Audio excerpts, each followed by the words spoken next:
Before we talk about what is happening in South Africa, let's quickly look at what female pilots are doing in Africa and, of course, how they can surmount the challenges they are faced with and become successful in the aviation industry. And that is why on Women in Business this morning, we want to consider women taking to the skies. Now, while there certainly are fewer women training to be pilots, women also face gender-unique social pressures, double standards, and of course, systemic barriers that deter their entrance into aviation. Women have been interested in aviation since Wilbur and Orville gave up bicycles for airplanes at the turn of the 20th century.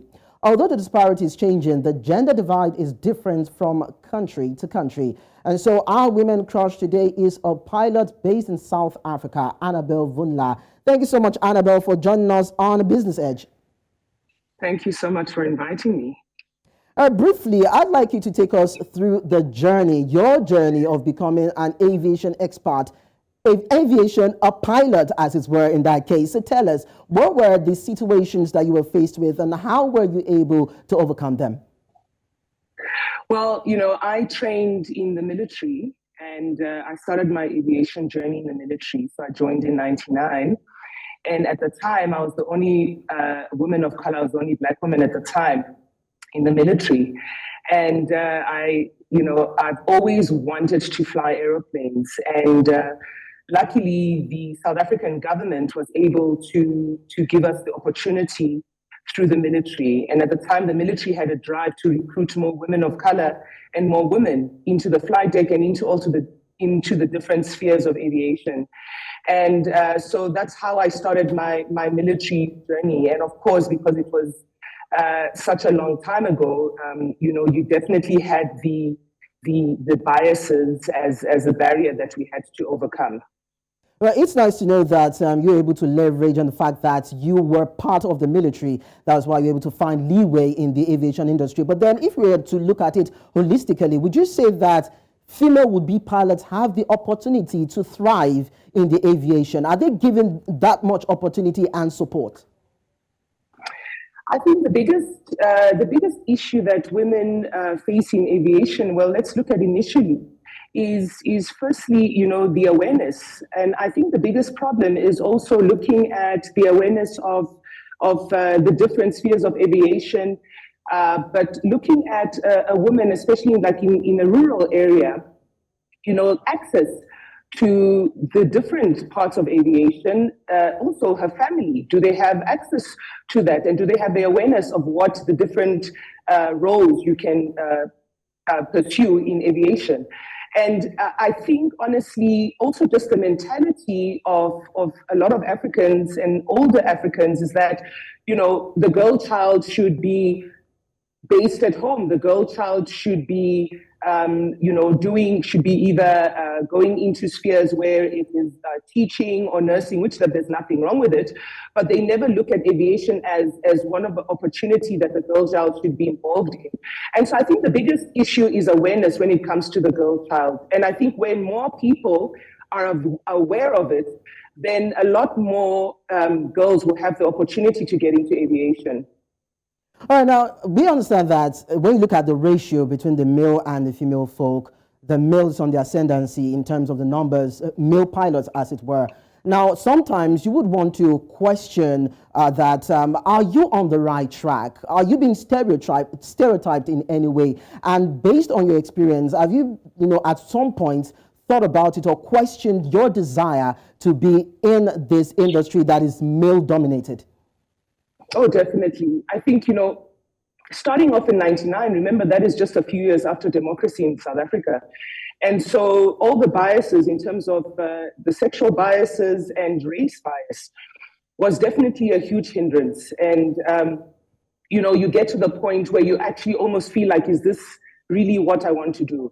But I think if you keep your eye on the prize and you are so motivated to finish and pursue it, then you basically jump those hurdles. It's difficult, it's hard, and it's still hard even up till today. But you have to have some sort of motivation factor to be able to jump through these hurdles. All right. Now, in a 2019 Forbes article, they wrote that women are more cautious and careful pilots when it comes to performance, and they can do better in terms of their performance. Would you say that's true? Because I can see you smiling. Definitely. Definitely.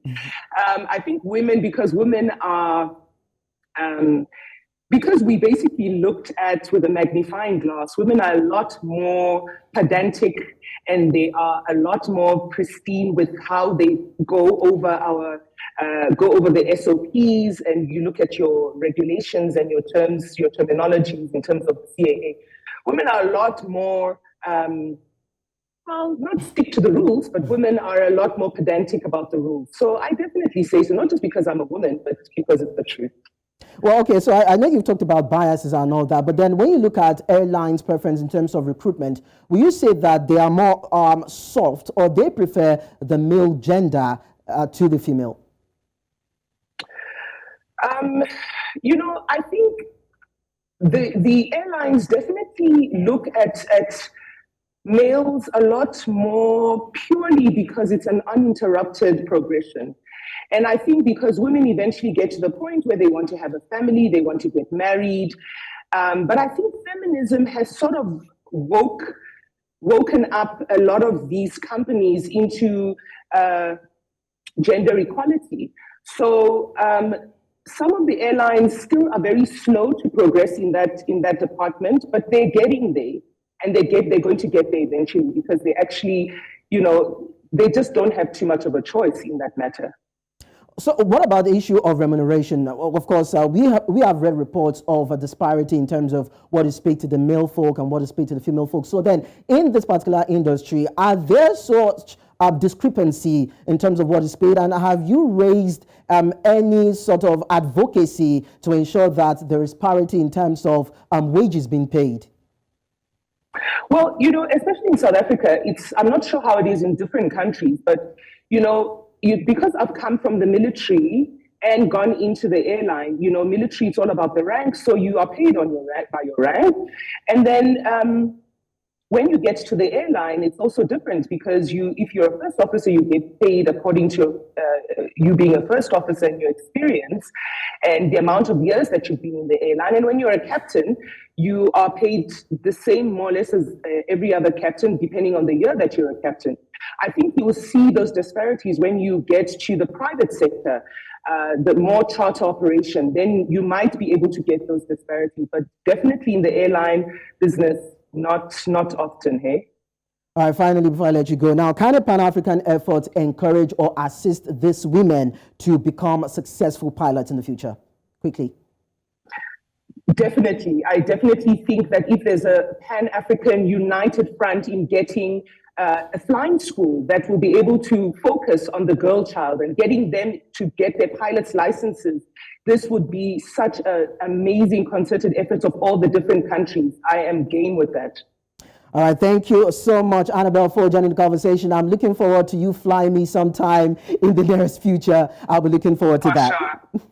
Thank you so much. All right, so there it is. We understand the fact that there are issues when it comes to different industries, different flyers, or different companies or sectors when it comes to recruitment of maybe a female folk or a male folk in a particular kind of operation. But then one important thing that Annabel said is that no matter the situation, as a female, you need to keep your eye on the ball so that despite the challenges you're faced with, you can become successful. And of course, if there are instruments that can support women in this field, they might just become better in this industry. That is, of course, the aviation industry. We'll quickly go on a break now. When we return, we'll be looking at what South Africa is doing or can do to overhaul its financial system if it hopes to not make the grey list by AFTF. We'll be back in a bit.